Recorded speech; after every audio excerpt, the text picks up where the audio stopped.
Well, how you doing today? This is Steve with Spring Holler Farm. What am I doing? Out here in the mud and the yuck and the slop and the melting snow. I decided it was time to get started with this project. Splitting a little bit of firewood. Still got the super handy splitter from Amazon.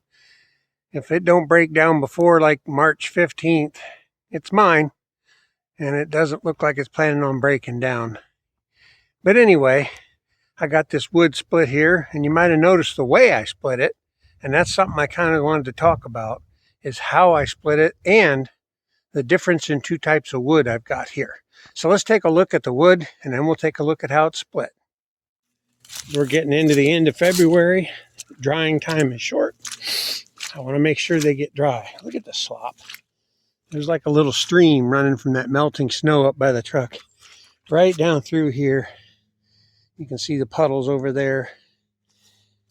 The ground has still got a little frost in it down an inch or two, so the top is like pudding. It's disgusting. Hard to get anything done, but of it. I got some health issues I got to deal with in the future, and I need to get some splitting done, or I won't have any wood for next year. I got the rest of this pile here.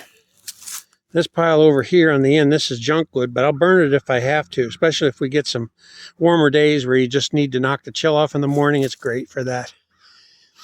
And now I've got two more nice stacks over there. I'd say about a cord of really top-notch oak.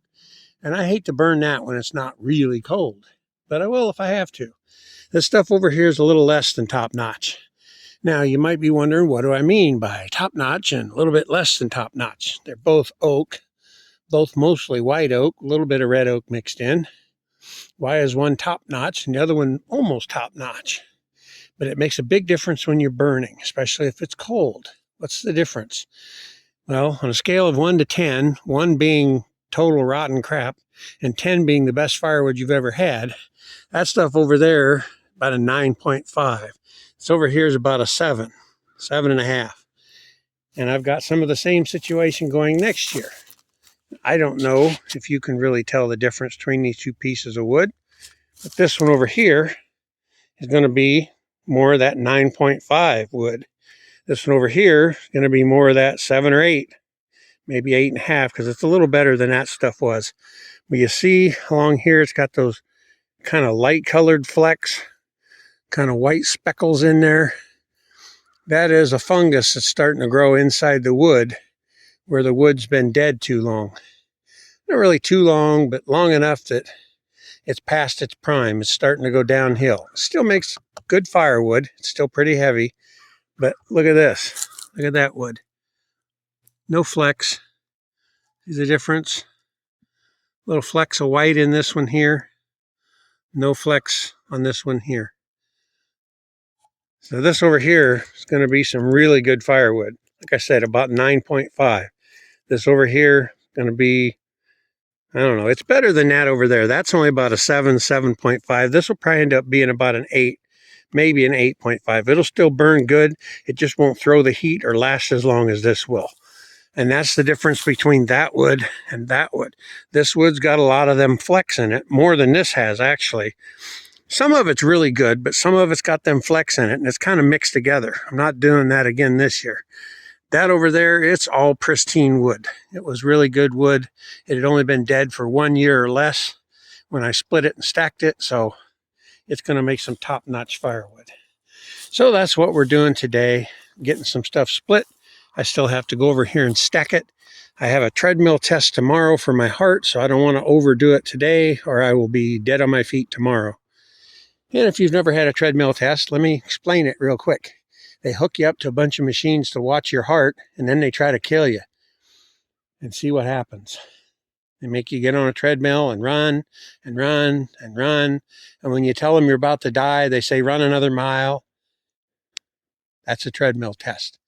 And then this one's kind of weird because the one I had before, that was all they did. This one, they're going to have me go eat a fatty meal, which makes little sense when they're heart doctors, but they tell you to go eat something greasy. You know, maybe I'll go to Casey's and get a slice of pizza, or go to McDonald's to get some fries, who knows, and then come back and they have another test to run, but at least you're not on the treadmill the second time. So anyway, that's what I got going on today, splitting and stacking firewood. Okay, so now let's take a look at how it's split. If you notice, a lot of it I split like this. See how that is? Kind of like 2.5 this way, 4, 5, 6 inches this way. That one, that one, that one. You look at this stack, you see a lot of stuff that looks like 2x6s, 2x4s, 2x6s right in that area. Because I split them big rounds in two, and then I just hack, hack, hack, hack, hack. So I get these big flat pieces that are just the right thickness that they'll dry out perfectly by next year. They're very easy to stack. You can stack them crisscrossed on the corners for holding them up, and they stack in the middle too.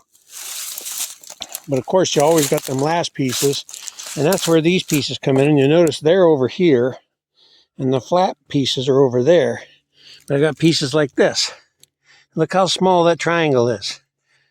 2.5 inches wide, no thicker, if I can help it. There's a couple of them in there that might be a bit thicker, but hopefully they'll dry out very well. There's a rascal down there. You see him? I don't know if you can see him.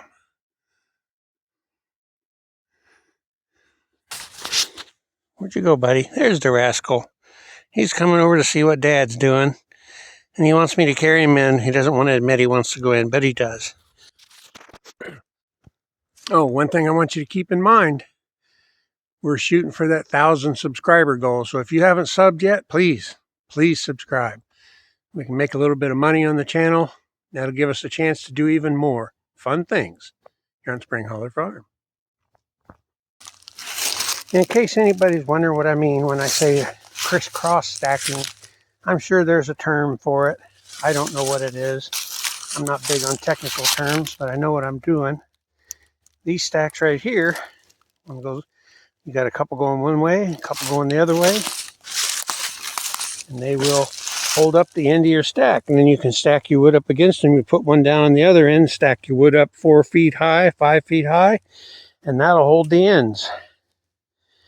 That way you don't have to put posts in the ground. That's what I call crisscross stacking. You call it what you want. Also, when I'm stacking, I use this crisscross piece at the end. If you look down through here, you'll see there's all kinds of ventilation this way and all kinds of ventilation that way. If I could stack all my wood this way, that would be excellent. It's time consuming. I mean, it doesn't work for all pieces of wood. But one thing I wanted to show you, down on the bottom, pallets, first of all, they're not up off the ground high enough to get a good airflow. So there tends to be a lot of moisture underneath. And over time, they sink down into the ground some. Sometimes that wood will come into contact with the dirt even if it sinks down too far or critters get under there and push the dirt up. What I like to do on the bottom stack is I take pieces like this. You know, it ain't much of a piece of wood anyway, but it has bark. And bark is the tree's natural protection from moisture and bugs. So I use that for the bottom of the stack to fill them holes. A lot of times I'll put the bark down on the first row or two to help protect the bottom from the moisture and the critters and stuff. Hopefully we'll get this stack moved later in the year.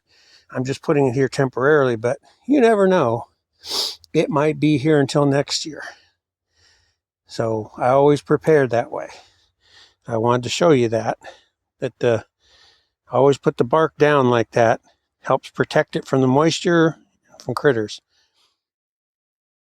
Not bad for about an hour's worth of splitting. I had to bring the splitter out here, gas it up. I blew the hose off, had to put the hose back on. Had to go gather a couple of pallets, but the actual splitting was about an hour. Not too bad.